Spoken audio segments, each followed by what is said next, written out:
Hello exam में आपका स्वागत है। गाइस, कौन नहीं चाहता सुप्रीम कोर्ट में काम करना। ठीक है, supreme Court of India India की सबसे बड़ी एक बॉडी में से एक है। ठीक है, एक ऐसा प्लेस है जहाँ हर कोई किसी को ड्रीम प्लेस होता है कि मतलब भाई कोर्ट में अगर काम करना है तो सुप्रीम कोर्ट में काम जरूर करना है। ठीक है, तो ये आपके लिए स्पेशल मौका है। अगर आप लॉ ग्रेजुएट हैं तो ये आपके लिए स्पेशल मौका है, तो वीडियो को शुरू से देखिए। तो 1 to 1 पूरा मैं बताऊंगा एंड तक आपको कैसे ये जॉब मिलेगी, क्या क्या चीज़ प्रोसेस है पूरा कंप्लीट। तो चलिए शुरू करते हैं। गाइस, जैसे आप देख सकते हैं ये जो आपकी पोस्ट है लॉ क्लर्क कम रिसर्च एसोसिएट की पोस्ट है। ठीक है, फर्स्टली मैं आपको बता दूं, अगर आप असाइन करें इससे, ये प्योरली कॉन्ट्रेक्चुअल बेसिस पे आपकी असाइनमेंट हो रही है। टोटल इसमें जो आपकी पोस्ट है अप्रोक्सीमेटली 90 पोस्ट है। ठीक है, और आपको जो रिन्यूमेशन है ना, जो कॉन्ट्रेक्चुअल बेसिस पे जो आपको अमाउंट मिलेगा वो 80,000 पर मंथ के हिसाब से मिलेगा। भाई सच बताऊं, अभी तक का मैंने जितनी भी कॉन्ट्रेक्चुअल बेसिस पे पोस्ट देखी है उसमें ही सबसे ज्यादा है। और इवन क्लर्क, मैं ये नहीं कह रहा हूँ लॉ क्लर्क है, but even that is law clerk come research associate, है ना, तो मतलब 80,000 बहुत बढ़िया है यार, बहुत मस्त। लेकिन भाई बॉडी भी तो है सुप्रीम कोर्ट ऑफ इंडिया। ठीक है, for the assignment term of 2024 and 25।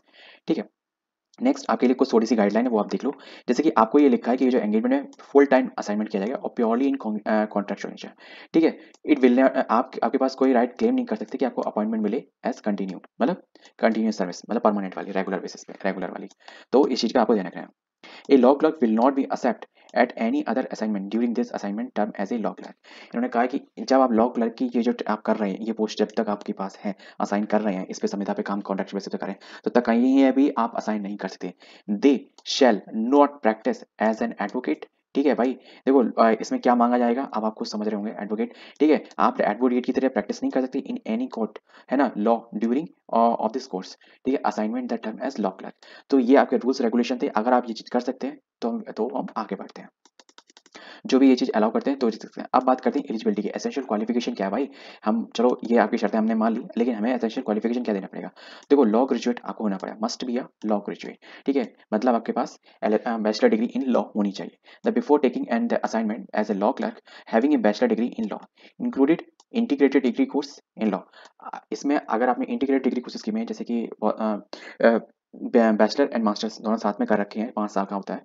ठीक है, अगर आपने वो कर रखा है तो वो भी इसमें इंक्लूड है, कोई दिक्कत नहीं है। ठीक है, from any school college and university जो भी है ना, जो भी लॉ ऑफ इंडिया के अकॉर्डिंग, गवर्नमेंट ऑफ इंडिया के अकॉर्डिंग रिकॉग्नाइज्ड है, बार काउंसिल ऑफ इंडिया से एनरोलमेंटेड है। ठीक है, as an advocate the candidate study in the 5th year, जो भी 5th ईयर में है, and the 5 year integrated law course में।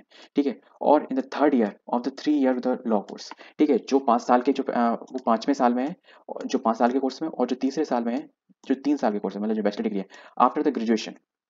एक चीज ध्यान रखना, बी जो ना, जैसे आप बोलते, आपने सुना होगा BA LLB, मतलब बैचलर्स के बाद उन्होंने LLB किया है ना, तो वो दोनों अलग अलग है, इसको मिलाना नहीं। ठीक है, इन्होंने सब आफ्टर द ग्रेजुएशन। ठीक है, in any stream will also be eligible to apply. देखो उन्होंने यहाँ पे इस चीज को इंटीग्रेटेड कोर्स यहाँ पे क्लैरिफाई कर दिया है। ठीक, जो भी अगर 5th ईयर में है, अगर जो फाइनल ईयर में है बंदा, वो भी अप्लाई कर सकता है इसमें ना। The subject to be furnishing the proof the acquiring law qualification before taking up the assignment as the law clerk come associate. इनका कहने का मतलब है, जब आप पोस्ट पे आएंगे, ज्वाइनिंग करेंगे, उससे पहले आपको प्रूफ देना पड़ेगा कि आपने ये जो फाइनल ईयर का एग्जामिनेशन क्वालिफाई कर लिया है, qualification before taking the assignment. ठीक है, ज्वाइनिंग से पहले। नेक्स्ट आपके लिए क्या है एजुकेशन क्वालिफिकेशन में, the candidate must have the research and analytical skill. मतलब ये अगर आपके अंदर स्किल है तो that is to be your more preferable for this, है ना। Writing ability and the knowledge of the computer. ठीक है, इंक्लूडिंग रिट्राइवल्स एंड डिजायर्ड इन्फॉर्मेशन, मतलब आपको खबर को सोचने मतलब खोजने की आपको आता हुआ, जैसे कैसे गूगल वगैरह पे सर्च करके रिसेंट, मतलब या फिर जो इंपॉर्टेंट जो इन्फॉर्मेशन जिस टॉपिक पे बहुत खबर बताएं, वो आप अच्छे से सर्च करके निकाल पाओ। ठीक है, तो वेरियस सर्च इंजन को आपको ऑपरेट करना आना चाहिए, process such as ECSAR।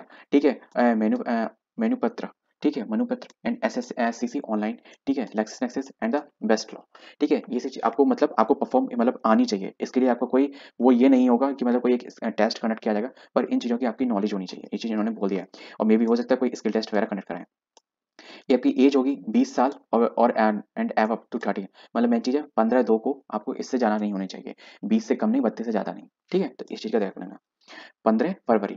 Method of selection, भाई सिंपल सी बात है, सिलेक्शन किस प्रोसेस पे होगा। देखो, जो आपका सिलेक्शन होगा वो आपका बेसिस होगा, shall be conducted in the 3 phase examination. 3 phase में होगा। फर्स्ट फेज में आपका मल्टीपल चॉइस क्वेश्चन बेस होगा।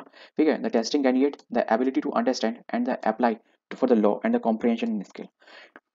समझ गए होंगे। आपका जो लॉ के रिगार्डिंग ही आपके एमसीक्यूज वगैरह मल्टीपल चॉइस क्वेश्चन वाला एमसीक्यूज पूछे जाएंगे, ठीक है। आपकी testing ability, testing the candidate the ability to understand, ठीक है, the ability to understand and apply for the law, ठीक है, किस तरीके से अप्लाई किया था, कोई कौन सी जगह पे कौन सा रूल्स या फिर एक्ट वगैरह अप्लाई होंगे, एंड उसकी मतलब डिटेल में नॉलेज, ठीक है, जैसे कि किस केस स्टडी से आपने लिया है तो वो सब चीज़ें वगैरह। नेक्स्ट आपका पार्ट 2 आपका जो होगा वो सब्जेक्टिव होगा, वो सब्जेक्टिव होगा, रिटन एग्जामिनेशन होगा, मतलब पैन पेपर बेस्ड होगा, ठीक है। कौन सा होगा, दूसरा पार्ट होगा वो रिटन एग्जामिनेशन होगा, covering the writing and analytical skill. देखो मैंने कहा था ऊपर कि मे भी हो सकता है कोई आपका स्किल टेस्ट वगैरह हो, तो यहाँ पे ये जो राइटिंग स्किल, राइटिंग एग्जामिनेशन देंगे पार्ट 2 में, तो उसमें आपकी एनालिटिकल स्किल और राइटिंग कैसी है आपकी वो पता चलेगी। थर्ड है आपका इंटरव्यू, ठीक है भाई, सीधी सी बात है 80,000 मिल रहे हैं तो इंटरव्यू तो है लेकिन मैं चीज़ें पोस्ट भी बहुत अच्छी है भाई, सुप्रीम कोर्ट ऑफ इंडिया में आप सीधे जा रहे हो, तो सोचो आप उसके बाद अगर किस आपका एक्सपीरियंस किस लेवल का हो जाएगा यार। आप फ्रेशर हो, आपको कहीं कोई अपने पास बिठाएगा भी नहीं, और अगर आप ये पेपर क्लियर कर देते हो तो सोचो आप कहाँ पहुंच जाओगे, मतलब you are just to be highest authority of the India. भाई अमेजिंग यार, बहुत मस्त चांस है जो इस साल में फाइनल ईयर में है, चाहे वो थर्ड 3 साल वाले में हो या इंटीग्रेटेड कोर्स 5 ईयर वाले में। इंटरव्यू होगा आपका, detail of the pattern of the examination, minimum qualification and standards, term and condition of the contractual assignment, ठीक है, are given in the scheme of the engagement in the, ठीक है, completely आपकी detail मतलब जो scheme निकली है तो उसमें कंप्लीटली दिया गया होगा, ठीक है, जो इंडिया जनवरी में, ठीक है, available on the website of the supreme court, इस वेबसाइट पे आपको मिल जाएगी, और मे बी जो ऑफिशियल नोटिफिकेशन मैं आपको जिससे बता रहा हूँ ये वही है। नेक्स्ट बात करते हैं आपको चॉइस ऑफ सेंटर, पार्ट 1 के लिए और पार्ट 2 के लिए आपको सेंटर्स मिलेंगे, ठीक है, और conduct on the same day in two sessions, ठीक है, eight 23 centre across the India. ये सारे जितने भी आपको एग्जाम सेंटर्स आपके दिए गए हैं, ये सारे एग्जाम सेंटर्स आपको कंडक्ट होगा। एक चीज मैं आपको बता दूं सरप्राइज है, आपका ये पार्ट 1 जो एमसीक्यू वाला और पार्ट 2 ये दोनों सेम डे होंगे यार सरप्राइज है ना, मेरे लिए तो सरप्राइज ही है, ठीक है। Part 1 and part 2 shall be conduct on the same day. अब यहाँ पे शैल बी का मतलब होंगे, ठीक है, मे बी एक चीज हो सकती है कि इसको एक बार में करें और फिर कुछ दिनों बाद इसको करें, और मे बी अगर इन्होंने कहा है कि सेम डे करेंगे इन 2 सेशन, सीधा सीधा बोल दिया है, तो फिर दोनों सेम डे ही होंगे और 2 सेशन होंगे, एक मॉर्निंग में होगा दूसरा इवनिंग में होगा। A break shall be provided for the candidate between the conducting of part 1, हाँ बिटवीन आपको ब्रेक दिया जाएगा, ठीक है, दोनों एग्जामिनेशन के बीच में। The number of the test centres may be increase और डिक्रीज, सिंपल सी बात है, जितने लोग अप्लाई करेंगे उसी के आगे से बढ़ जाएंगे घट जाएंगे।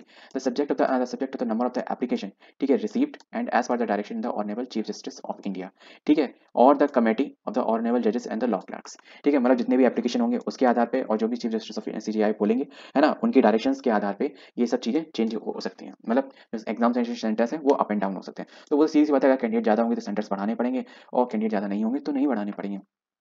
मोस्ट प्रोबेबली आपके सभी की जितनी राजधानियां होती हैं स्टेट की वो हैं इसमें इंक्लूड।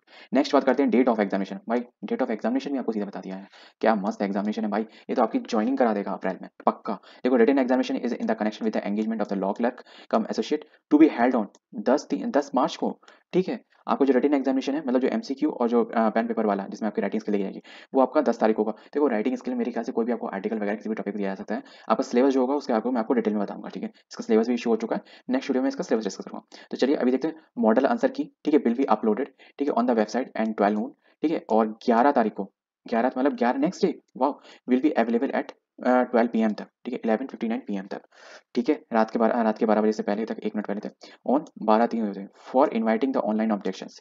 मतलब इन्होंने क्या मतलब 10 तारीख को एग्जामिनेशन होगा, मॉडल आंसर की अपलोड कर दी जाएगी, है ना, दोपहर में 12 बजे के बाद, या मेरे ख्याल से मॉडल आंसर की एट 12 नून ऑन, अच्छा 11 तारीख को, 11 नेक्स्ट डे की जाएगी, ठीक है, तो नेक्स्ट डे दिन में 12 बजे तक कर दी जाएगी और रात के 12 बजे तक रहेगी, किस तारीख के, नेक्स्ट डे के रात के 12 बजे, मतलब लगभग 1.5 दिन का वक्त मिलेगा, ठीक है। और ऑब्जेक्शन का टाइमिंग, ये ऑब्जेक्शन का टाइमिंग भी होगा आपका 1.5 दिन का, अगर आपको कोई ऑब्जेक्शन करना है, if any candidate relating to the part 1 MCQ based the subject to the payment charges, ठीक है, जो भी आपको इशू हो तो आप कर सकते हो। अब बात करते हैं रजिस्ट्रेशन फीस, एप्लीकेशन फीस वगैरह कितनी लगेगी।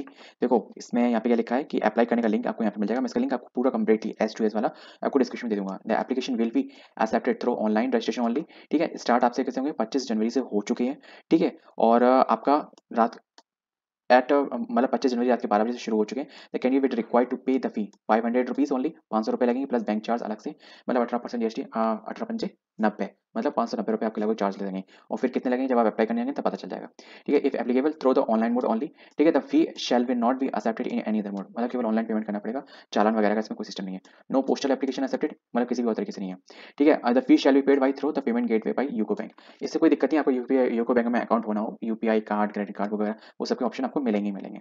नेक्स्ट बात करते हैं क्लोजिंग डेट आपकी कब होगी। देखो सीरीज बात है, 25 से स्टार्ट हो चुका है, 15 तारीख लास्ट डेट है, और इस चीज़ का विशेष ध्यान रखना। आपकी जो एज भी है वो 15 तारीख को ही कैलोरी आएगी, 32 से ज़्यादा नहीं होनी चाहिए और 20 से कम नहीं होनी चाहिए। नेक्स्ट बात कर लेते हैं जनरल इंस्ट्रक्शन। ठीक है, जनरल इंस्ट्रक्शन ये तो चलो पेपर से रिगार्डिंग है, ठीक है, इसको नेक्स्ट वीडियो में इसमें तो कुछ भी नहीं है, बस यही है। चलो इनको भी थोड़ा डिस्कस कर लेते हैं ताकि आपके रिगार्डिंग कुछ भी छूट ना जाए। ठीक है, आप यहाँ बोला कि कुछ छूटता भी हमें, तो कुछ छोड़ेंगे नहीं। The applicant would be admitted to the written test. अच्छा, ये जो आपको रिटन टेस्ट में आप जब एडमिट होंगे तब उसके रिगार्डिंग तो वो भी चीज़ आप सुन लीजिए। इन written test on the basis of the information furnished in the application form. ठीक है, the fulfil the eligibility of the written before the apply. जो भी आपकी एलिजिबिलिटी है वो आप फुलफिल करते हो तभी आप अप्लाई करें। अगर कोई फॉल्स इन्फॉर्मेशन पाया does not to be fulfil and any eligibility, ठीक है, the candidate would be not be correspondence and regard to would not be entertain. आपका कैंडिडेट कैंसिल हो जाएगा, सीधी सी बात है, सभी एग्जामिनेशन में आता है। अगर आप एलिजिबिलिटी फुलफिल नहीं करते हैं एट एनी स्टेज तो please don't to be appear in examination, don't create competition next two candidate. ठीक है, नेक्स्ट बात करते हैं। नेक्स्ट पॉइंट आपके लिए insurance. The insurance of the admit card for the examination will not be conferred at any right for the selection. Series बात है, इससे कोई मतलब नहीं आता। आपके पास एडमिट कार्ड आ गया तो आप तो ऐसा नहीं है कि आपका सिलेक्शन पक्का जाए, बिल्कुल सही। नेक्स्ट आपका कैंडिडेट क्या है, the candidate should be scan hair signature and photograph will be 5 centimetre and 3.7 metre width.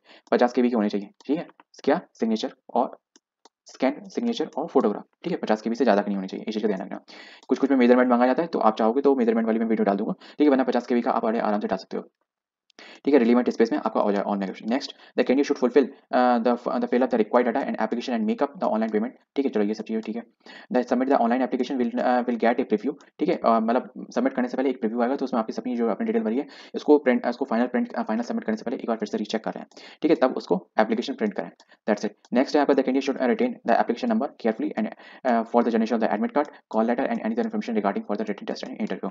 ठीक है, आपको जो अपना एप्लीकेशन फॉर्म है उसको प्रिंट आउट करके या फिर एक पर्टिकुलर पीडीएफ मतलब पीडीएफ फॉर्म में कहीं एक स्पेसिफिक फॉर्म में सही से सेव करके रखना ताकि आपको एडमिट कार्ड वगैरह डाउनलोड करने में आपको कोई दिक्कत ना हो। और ये लास्ट जब तक ज्वाइनिंग ना हो तब तक आपको अपने पास संभाल के रखना है।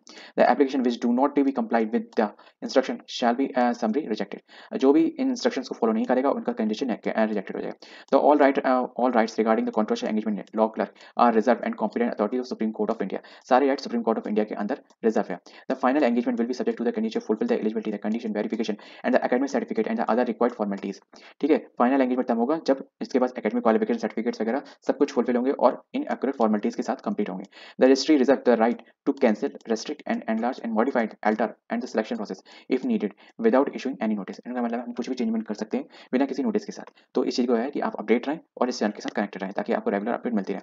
The candidate should beer in the mind while applying for the contractual and assignment that they will be required to work even at odd hours and on holidays and in exigency of the work।